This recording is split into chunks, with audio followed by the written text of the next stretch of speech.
Hebu tuombe. Baba, katika jina la Yesu Kristo, ninakushukuru kwa ajili ya siku ya leo.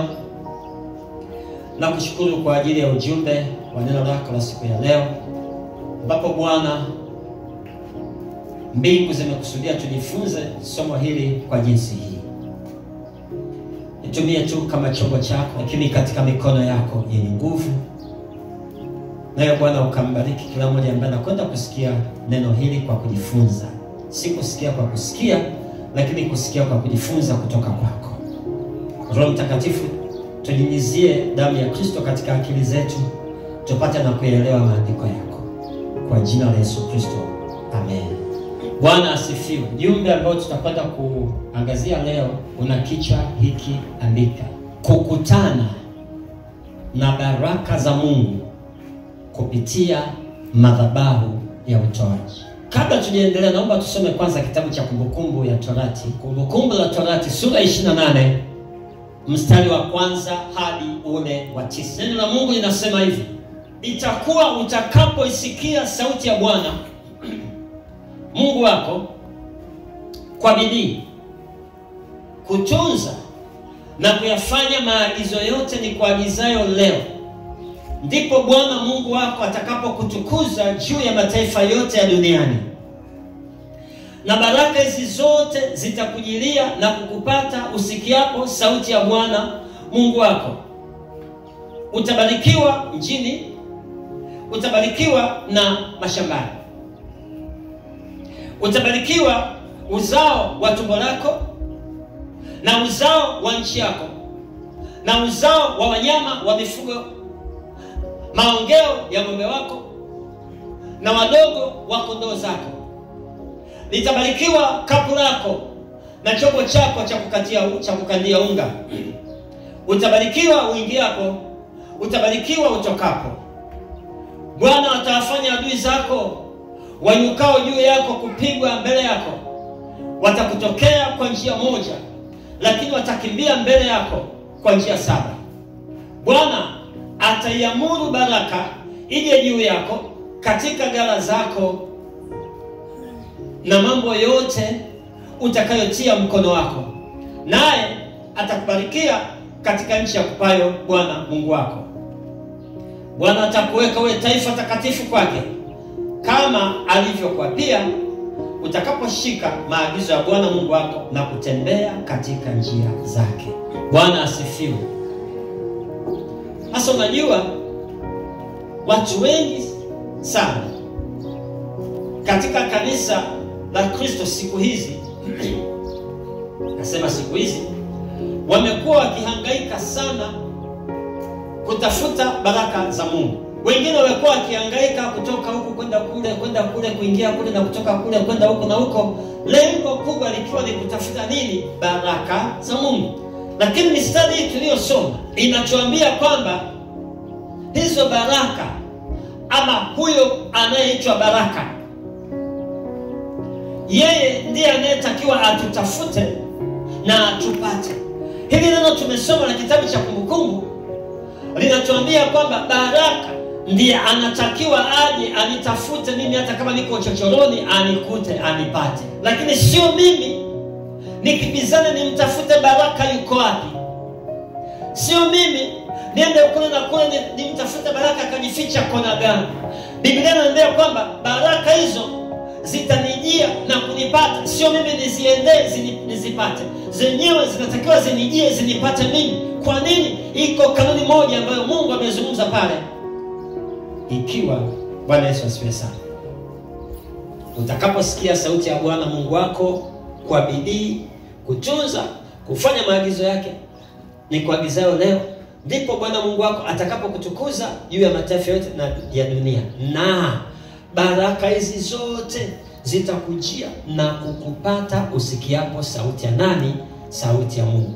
Kwa hiyo mtumishi wa Mungu kwenye somo hili sasa nataka tujifunze kukutana na baraka za Mungu kupitia madhabahu ya sadaka. Sio kukutana na baraka za Mungu kuzitafuta huku na kule. Nataka tujifunze kukutana na hizo baraka kupitia madhabahu ya sadaka. Haleluya.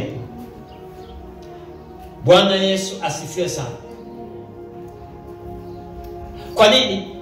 Mungu hajaagiza tuondoke twende mahali fulani kwa ajili ya baraka kama nilivyotangulia kusema. Ila baraka ndio inaagizwa tutafute. Agizo ambalo ameambiwa yeye alipate mjini, alipate mashambani. Amen.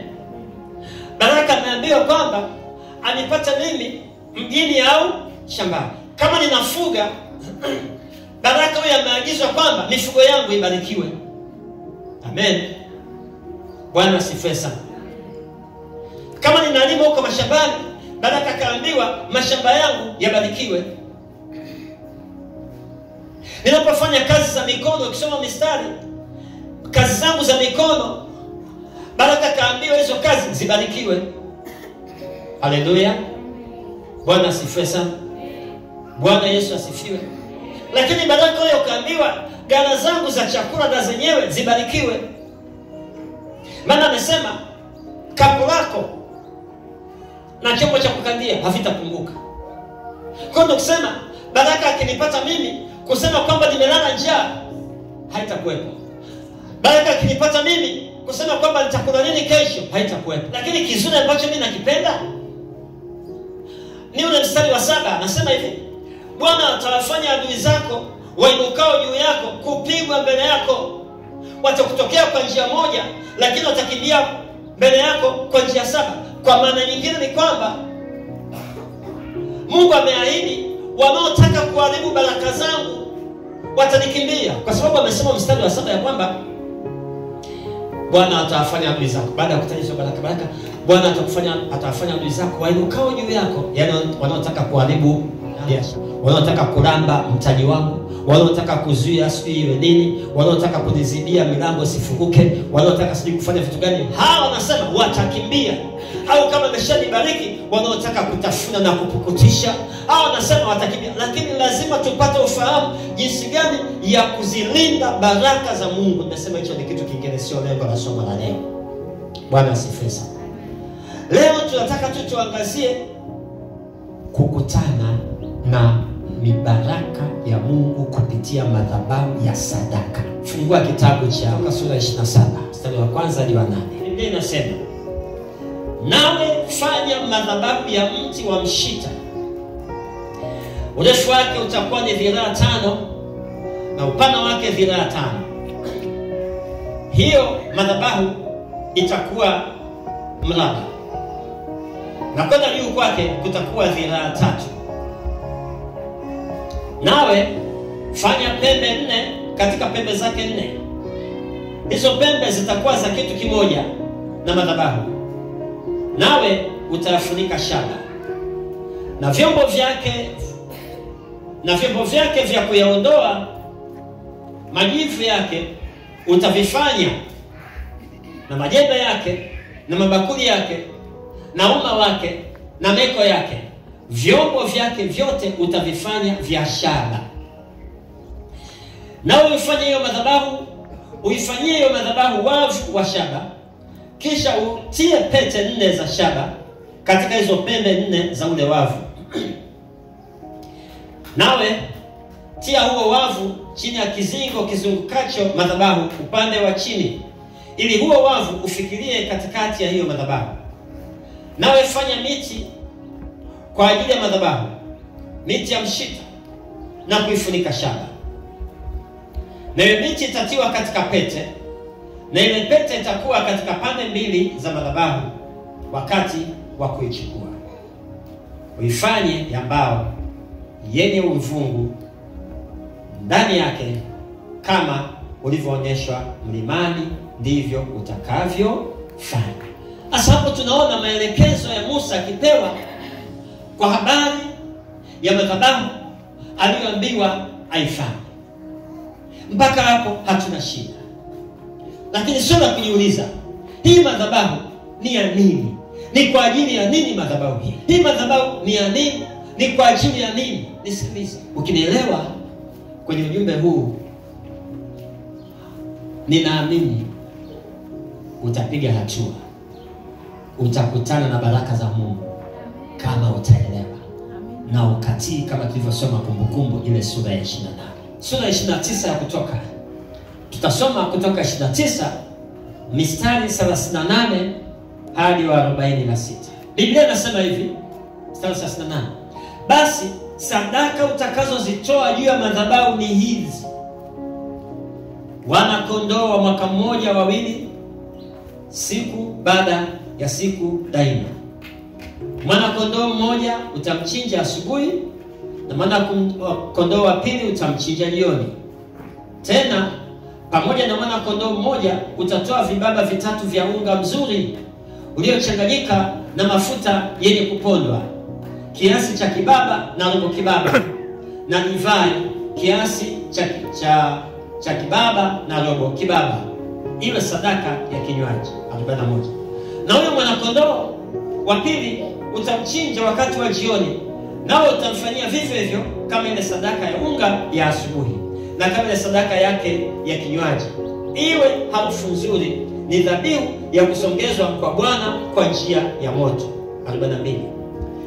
Itakuwa ni sadaka ya kuteketezwa milele katika vizazi vyenu vyote, mlangoni pa ile hema ya kukutania mbele ya Bwana, hapo nitakapokutana nanyi, ili ninene na wewe hapo. 43. Nami nitakutana na wana wa Israeli hapo, na hiyo hema itafanywa takatifu na utukufu wangu. Nami nitaitakasa hiyo hema ya kukutania na hiyo madhabahu, pia Haruni na wanawe nitawatakasa, ili nitumikie katika kazi ya ukuhani. Na mimi nitakaa kati ya wana wa Israeli, nami nitakuwa Mungu wao, nao watanijua kuwa mimi ndimi Bwana Mungu wao, niliyewaleta watoke katika nchi ya Misri, nipate kukaa kati yao. Ni mimi Bwana Mungu wao. Haleluya. Haya ni mambo ambayo Musa, wakati ameshatoka Misri, anapewa maagizo kwa habari ya ibada. Amen. Na kwenye sura tuliyotangulia kusoma, tuliona Musa anaambiwa ya kwamba atengeneze madhabahu, lakini sura yote ile hajatuambia madhabahu ile ni ya nini. Lakini tunapokuja kwenye sura ya 29 tunaanza kugundua kwamba ile ilikuwa ni madhabahu ya kutolea sadaka, kwa sababu unaposoma mstari wa 38 hadi wa 41 utagundua kwamba sadaka zile zinatakiwa zitolewe kwenye hiyo madhabahu, sadaka zilizotajwa pale. Kwa hiyo kumbe kuna madhabahu ya sadaka, kuna madhabahu ya maombi, kuna madhabahu ya sifa. Mimi nakwambia leo habari ya kukutana na Mungu kupitia madhabahu ya sadaka. Haleluya. Bwana asifiwe sana. Hapa anasema mtumishi wa Mungu Musa kwamba hizi sadaka zilikuwa zinatolewa kwenye ile madhabahu ambayo alikuwa ameambiwa ya kwamba aitengeneze kwa vipimo vyake. Kwa hiyo mstari wa 41 unaona kwamba hiyo madhabahu kumbe ilikuwa ni kwa ajili ya sadaka, kutolea sadaka. Amen. Amen. Lakini lingine ambalo mimi naliona ule mstari wa 42, hiyo madhabahu ilikuwa imekaa, madhabahu mstari wa 42 ilikuwa imekaa mlangoni pa hema. Yaani ukiingia hemani, madhabahu ilikuwa pale mlangoni. Kwa nini? Ninafikiri ilikuwa inamaanisha kwamba hawa wana Israeli wakiingia hemani, cha kwanza ambacho kitakiwa zingatie sadaka. Ndio wanapotaka na madhabahu ya kutolea sadaka. Cha kwanza kwenye maisha yao kwa habari ya ibada ambacho Mungu alikuwa amewafundisha ni nini? Dhabihu, sadaka. Ndio maana madhabahu inawekwa mlangoni, unapoingia tu unakutana nayo. Leo sijakuja na dhabihu. Mungu wangu, madhabahu hii. Amen. Manake sadaka ilikuwa ni jambo la muhimu kwa habari ya ibada tangu wakati wa Musa. Sadaka ilikuwa ni jambo la muhimu wakati wa ibada tangu wakati wa Agano la Kale. Ndio maana ile madhabahu ya kutolea sadaka iliwekwa mlangoni. Na ukienda mstari wa 43, Biblia inasema nami nitakutana na wana wa Israeli hapo. Ina maana kumbe kwenye madhabahu ya sadaka ndiko mahali Mungu anataka kukutana na wewe. Kwenye madhabahu ya sadaka ndipo mahali ambapo Mungu anataka kukutana na mtoto wake. Anasema mimi nitakutana nao hapo. Waambie kwamba wana wa Israeli nitakutana nao hapo kwenye madhabahu ya sadaka.